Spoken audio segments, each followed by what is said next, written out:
ምን ማድረግ እችላለሁ? ግደለው። ብሩን ልስጥህ ብለህ ጥራውና አናቱን ብለህ ግደለው። ሰው ልግደል? ሴትዮዋ እንዳይጥ ብትሞት ችግር የለውም። ችግሩ ምን እንደሆነ ታውቃለህ? ቪዲዮ ነው። ቪዲዮውን ተቀበልልኝ። እኔ ልጅ እቀበልልሻለሁ። ልጅ ውስጥ ተደብቀሽ ከርስሽን ትማያለሽ? የት ነበር መብላቱ ነበር? አጋቹ የዮዲትን ሚስጥር ለወንድዬ ተናገረ። እንዲሁም ደግሞ ወይዘሮ ወርቄ አጋቹን እንዲገላት ለልጇ ነገረችው። ሰላም ሰላም! ውድና የተከበራችሁ ውድ ቻናል ቤተሰቦች እንዴት ናችሁ? ደህና ናችሁ ወይ? እኔ ጋር እግዚአብሔር ይመስገን ሁሉም ሰላም ነው። እንዴት ናችሁልኝ እናንተ?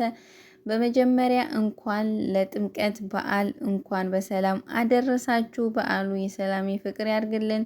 እንዲሁም በስደት ያላችሁ እህት ወንድሞቼ ደግሞ የአመት ሰው በቀጣይ አመት ሀገራችሁ ገብታችሁ ከቤተሰቦቻችሁ ጋር የምታከብሩ ያድርገን። እንዲሁም ሀገራችንን ሰላም ያድርግልን። ዛሬ እንግዲህ የእናት ግፍን ተከታታይ ድራማ ነው ይዤላችሁ የመጣሁትኝ። ወደ እነ አለም ሲሄድ እንግዲህ አለምና ፀሐይ ማለት ነው። አለም ከዚህ በፊት ለፀሐይ ካሜራ እንድትቀርጽላት ዮዲትና ወይዘሮ ወርቄ የሚያወሩትን እንድትቀርጽላት ለፀሐይ ስልክ ሰጥታት ነበረ። ፀሐይ ግን አላወቀችበትም እና ያው አልቀረጸቻቸውም። ካሜራ ከፍታ ብቻ የቀረጸች መስሏት አልቀረጸችውም ነበርና አሁን እንግዲህ እኔ አይፎን አውቃለሁ አይፎን ምንድን ነው በምትላት ሰዓት አለም እንግዲህ እንደ አይፎን ስልክ ነው እንደ አይፎን ታውቂያለሽ እንደ ምናምን ስትላት አዎ እኔም እኮ አለኝ ትላለች። እንግዲህ አለም ፀሐይ ማለት ነው። በጣም ነው ያሰቀችኝ። እዚህ ጋር እንግዲህ ስልኳን ውጥጥ ስታረቃት የሷ ስልክ እንግዲህ በተን ስልክ ነች።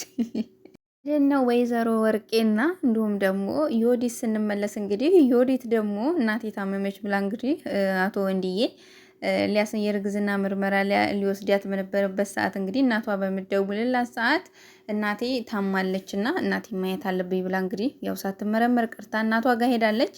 እናቴ ከጉድ እኮ ነው ያወጣሽኝ፣ በጣም ነው የማመሰግነው እያለች እንግዲህ እናቷን ስትላት እናቷ ደግሞ ቤቴ አትቀመጪ ውጭልኝ በምትላት ሰዓት እንዴ ከሄድኩማ እኮ ወንድዬ እርጉዝ አለመሆኔን ሐኪም ቤት ወስዶ አስመርምሮ ያውቃል፣ ስለዚህ አልሄድም እያለች እንግዲህ ከእናቷ ጋር እንግዲህ በጣም እንትን እያለቻት እየተከራከረች ነው። እንግዲህ እናቷ በጣም ተናዳበታለች። ወይዘሮ ወርቄ አባትሽን እኮ መረዘሽ ገለሽዋል ብለሽ ነው የከሰሽኝ እንግዲህ ብላ ወይዘሮ ወርቄም ልጇን ዮዲትን እንግዲህ አንድ አይነት እናትና ልጅ አሁን እንግዲህ እየተጣሉና እንግዲህ ክርክር ውስጥ ነው ያሉትና እውነት ለመናገር እነሱ አለመተባበራቸው የወንድዬ እናት እረፍት አግኝተዋል። እነሱ ፍቅር ቢሆኑ ኖሮ እስከዛሬ በመድኃኒት እየሰጡ ያሰቃዩቸው ነበርና አሁን እነሱ እየተባሉ ስለሆነ እንግዲህ አርፈዋል። አለምም አርፋለች። ብዙም ዮዲት እየተጨቃጨቀቻት አይደለም። ምክንያቱም እናቷ ጊዜውን ሁላ ስለወሰደችባት እና በጣም ነው እንትን የሚሉት እውነት ለመናገር በጣም ደስ የሚሉት። በፊት ላይ ብዙም ያናሃል እንትን አልነበሩም። ግን አሁን አጋቹን ከገባ ወዲህ እንዲሁም ደግሞ ፀሐይና አለም ከተዋወቁ በኋላ የሆነ አጓጉና በጣም ደስ የሚል ድራማ ሆኗል። በጣም አስተማሪና ብዙ ትምህርት የምታገኙበት ድራማ ነው። ጥሩ ጥሩውን ወስዳችሁ መጥፎውን በብዛት ግን ያው በጣም ክፋት አለበት። ያው እንግዲህ ጥሩውን ወስዳችሁ ለራሳችሁ ማድረግ ነው። በጣም ደስ ብሎኝ ወድጄው የምከታተለው ድራማ ነው።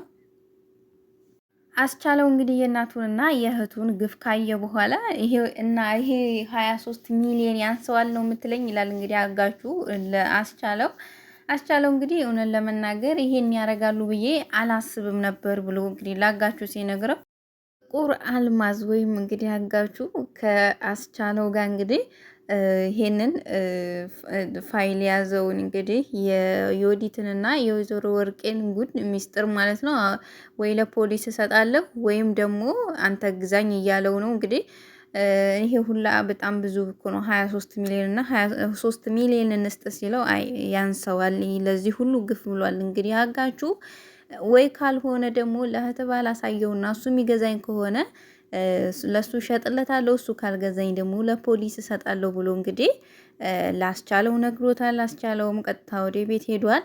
ዮዲትም እንግዲህ እናቷ ጋር ሄዳ እማዬ ፀሐይ ግን የሃይላንድ ውሃ እንደምጠጣ ታውቂያለሽ ስትላት እንግዲህ ወይዘሮ ወርቄም እና ከኔ የተረፈ ከሆነ ምን ችግር አለው ብትጠጣ ስትላት፣ ኧረ ካንቺ የተረፈ አይደለም አዲስ ነው የጠጣች በምትላት ሰዓት ምን እንዳረኩ ልንገርሽ እያለች እንግዲህ ስትቀልድባት ነበረ። እንዳረኩ ልንገርሽ በምትላት ሰዓት ምን አረግሽ ስትላት እንግዲህ ወይዘሮ ወርቄ ከሃይላንዱን ከፀሐይ ላይ ወስጄ ጠጣሁት። አፈር ጠጪ ለምን ጠጣሹ በምትላት ሰዓት እንግዲህ እንደ እሷ ከምጠጣው ነው ልጅሽ በጠጣው አይሻልም እንደ በምትላት ሰዓት አንቺም ከፀሐይ ምንም አትሻይም ስትላት፣ ወይዘሮ ዮዲት ደግሞ እሷ ሰራተኛ እኔ ልጅሽ ነኝ እንግዲህ ብላታለች ነበረ። ችግር የለውም እኮ ማየ ብትገዩም እያለች ዮዲት ደግሞ እንግዲህ እናቷ ላይ ስታፌዝ ነበር ማለት ነው።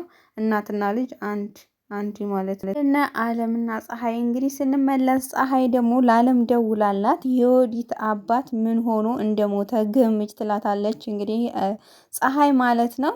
እንዴ የዮዲት አባት ደግሞ ቆይ አይደል እንዴ ከሞተ በምትል ሰዓት እንግዲህ አለም የዮዲትን አባት የገደለችው ወይዘሮ ወርቄ ነች። እነሱ ለሀብት ብለው የማያርጉት ነገር የለም። ወይኔ እነዚህ ጨካኞች! በቃ እንግዲህ በሚበላው ምግብ ላይ መድኃኒት አርጋ ነው እንግዲህ ወይዘሮ ወርቄ እየገደለችው እያለች እንግዲህ አለም እየነገረች እንዴት አወቅሽ በምትላት ሰዓት አለምም ፀሐይን ሲያወሩ አሁን እየተጨቃጨቁ ነበረ ሰማኋቸው ብላ እንግዲህ ለአለም ትነግራታለች።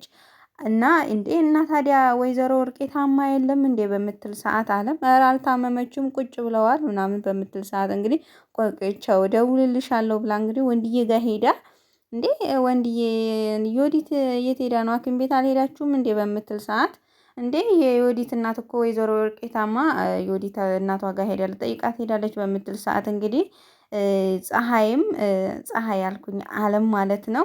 እና ታዲያ ለምን አንተም ሄደህ አትጠይቅም ምናምን በምትል ሰዓት አዎ ልሂድ አይደለም ምናምን ይላታል። አዎ እና ምን ይዤ ልሄድ ባዶ እጄን ነው የሚሄደው ምናምን ሙዚ ይበቃቸዋል ከፈለክም የሚበላ ብዙ ነገር ስላላቸው እጅን ነግረህን አንተ ሄደህ መጠየቅ ብቻ ይበቃል። አይ ባዶ እጄን እንኳን አልሄድም ሙዙን እገዛለሁ ብሎ እንግዲህ እሱም ከቤት ወጥቷል። አጋቹና እንዲሁም ደግሞ ጥቁር አልማዝ ወይም ደግሞ የፀሐይ አፍቃሪ ወደ አስቻለው እንግዲህ ስንመለስ አስቻለው እንግዲህ አጋቹን እየፈለገው ነበረ። አጋቹን አግኝቶ እንግዲህ አጋቹ ደግሞ እናቱና እህቱ የሰሩትን ግፍ እንግዲህ በስልኩ ሲያሳያቸው ወይኔ እናቴና እህቴ ግን ይሄን ያደርጋሉ ብዬ አልጠበቅኩም ነበረ ብሎ እንግዲህ ለአጋቹ ሲነግረው ያያቸው አይደለ በጣም ክፉዎች እና ጨካኞች ናቸው። እኔ የሰራሁት ጥሩ ነገር ቢኖር ከነሱ ብር መቀበል ነው ምናምን ብሎ እንግዲህ ሲያሳየው አስቻለው ደግሞ 23 ሚሊዮን ብር እኮ በጣም ብዙ ነው። ስለዚህ 3 ሚሊዮን እንክፈልህ በሚለው ሰዓት አልፈልግም 3 ሚሊዮን 23 ሚሊዮኑ ነው የምፈልገው ይለዋል። እንግዲህ አጋቹም ጥቁር አልማዙ ማለት ነው። እሱም እንግዲህ ይሄንን ሚዲያ ላይ መለቀቅ የለበትም ይላል። እንግዲህ አቶ አስቻለው ምን እንደሚያደርግ እንግዲህ አብረን የምናየው ነው የሚሆነው። ዮዲትም እንግዲህ ፀሐይ እየበላች ባለችበት ሄዳ በዚህን ሰዓት ለምረው ምግብን ብበይ ብላ እንግዲህ ሃይላንድ ውሃ እየጠጣች ያለችውን ወስዲያ እንግዲህ ጠጥታባታለች ማለት ነው። የእሷ ጭካኔ ደግሞ የእጭ በጣም ነው የሚያስጠላው። እውነት ዮዲት ቢያንስ የእናትየው ይሻላል። እንግዲህ ያወረጅታለች ቢሆንም እቺ እንግዲህ ወጣት ነች፣ ብዙ ነገር አለ። ግን ያላየችውን ፍቅር ከየት አምጥታ ትማረው? ምክንያቱም እናቷ ያሳደገችበት መንገድ ነውና በጣም ከፋ። ምክንያቱም ከወንድዬ እናት ራሱ ፍቅርን መማር ትችል ነበርና ይህ ግን ምን አስደወለው? አለም አሁንም እንግዲህ አልተሳካላትም። ወንድዬ እንግዲህ ከቤት ከወጣ በኋላ እናትሽን ልጠይቅ ልመጣ ነው ባላት ሰዓት እንግዲህ ወይዘሮ ዮዲት እባክሽ እማዬ ጉዴ ነው የሚወጣው። ስለዚህ ይሄንን ለብሰሽ እዚህ ላይ ገድም በበይ የፈለግሽውን ነገር አደርግልሻለሁ ብላ እንግዲህ ታማሚ አስመስላ አስተኝታታለች። ያቶ ማነው ጅላጅል ማለት ነው። ወንድዬ እንግዲህ መጥቷል። ሲመጣ እንግዲህ ሙዝ ይዞላት መጥቷል ወይዘሮ ወርቄ ደግሞ ምን ይዘህልኝ መጣ በምትለው ሰዓት ሙዝ ይላታል። አረ ወይኔ እኔ ጦጣ ነኝ እንደ ሙዝ ይዘህልኝ የምትመጣ? እኔ ደግሞ የጠበቅኩት በግ ይዘህልኝ ትመጣለህ ብዬ ነበር እያለች እንግዲህ ቀልዷ ያልቅባት ጨዋታዋ አይጠቀቡ ወይዘሮ ወርቄ እንግዲህ እየቀለደች ነበር። እሱም አፉን ይዞ እንግዲህ እየተገረመ ነበር እና በጣም ነው የሚገርሙት። እንግዲህ እንዴት ሆኖ ታባዬ ብሎ በሚጠይቅ ሰዓታት ወንድዬም አንድ ነገር ልጠይቅህ ሙዙን መልስልኝ ብሎ እንግዲህ ብላ እንግዲህ ትጠይቀዋለች። ወንድዬም ለምን በሚል ሰዓት ኪስህን ባዶ አድርገህ ነው የገዛኸው፣ ስለዚህ ግማሽ ኪሎ ይዘህልኝ የመጣኸው መልስ፣ ላንተ አዝኜ ነው አትዘን።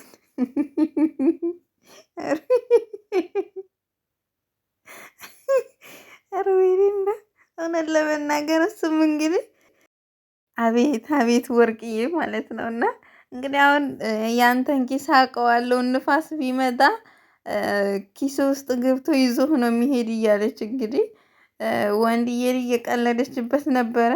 ወንድዬም እንግዲህ ወይ አቤት ወይዘሮ ወርቄ በጣም ተጫዋች እኮ ናቸው እያለ እየሳቀ ነበር። እንግዲህ በጣም ነው እያሳቁኝ እዚህ ላይ እና እውነት እንግዲህ ወንድዬ ዮዲት ይዛት ከመሄዷ በፊት የንፋሱንም ነገር አሰብ አድርግበት ማለት ነው። እንግዲህ የእናት ግፍ ይሄን ይመስላል። ወይዘሮ ፀሐይም ተሸፋፍና ከተኛችበት እንግዲህ ወንድዬ ወጣ ሲል ሻሹንም የለበሰችውንም እንግዲህ አወላልቃ ጥላ ደረኛ ሆናለች ማለት ነው። አሁን ወንድዬ ስልኬ ረሳሁ ብሎ ቢመጣ ጥሩ ነበረ። ይዞ የመጣውንም ሙዝ መልስ አትመልስ እያለች ስትከራከር የነበረ እንግዲህ እሱ ከወጣ በኋላ በሁለት እጇ ይዛ እየጎረሰች ነበር ማለት ነው። ወደነ አለምና ወደ ወንድዬ እናት ወደ ማማ ስንመለስ እንግዲህ አሁን እንግዲህ የቤቱን ስም በወንድዬ ማድረጋችሁን ታወቀች። ዮዲት እናንተን ገላ ቤቱን ትወስዳለች። ስለዚህ እኔ አላምንም እያሉ ነበር ማማ እንግዲህ። ስለዚህ አሁን እንግዲህ ቤቱ በወንድዬ ስም መሆኑን ሳታቅ ወደ እናንተ ስም መዞር የሚችልበትን መንገድ መፈለግ አለብን ስትል ነበር እንግዲህ አለም። ወይዘሮ ወርቅዬ ስንመለስ እንግዲህ አስቻለው መቶ እንግዲህ ቁጭ ከማለቱ ልጅ እንካ ብላ ትለዋለች እንግዲህ ሙዙን። እሱም ደግሞ እማዬ አንቺ ብይ እስር ቤት ከመግባትሽ በፊት መብላት አለብሽ ይላታል። እንዴ ልጄ ምን ማለትህ ነው በምትለው ሰዓት እንግዲህ ቤት ሰው ለመግደል ምግብ ውስጥ መርዝ ትጨምራላችሁ ብሎ እንግዲህ እናቱን ፊት ለፊት ያፋጥታታል ማለት ነው። ወይዘሮ ወርቅዬ ሴትዮዋ እንዳይጥ ብትሞት ችግር የለውም፣ ችግሩ ግን ቪዲዮ ነው፣ ቪዲዮን እንደምንም አድርገህ ተቀበልልኝ አላለችም። አበስኩ ገበርኩ ማለት ነው። የሷስ ጭካኔ ከፋ። እንግዲህ ውድ ቤተሰቦቼ ክፍል 34ን በዚህ መልኩ ይዤላችሁ መጥቻለሁ። በሌላ ክፍል 35 እስከምንገናኝ ድረስ ቸር ያገናኘን። ሀሳብ አስተያየታችሁን በኮሜንት አሳውቁኝ።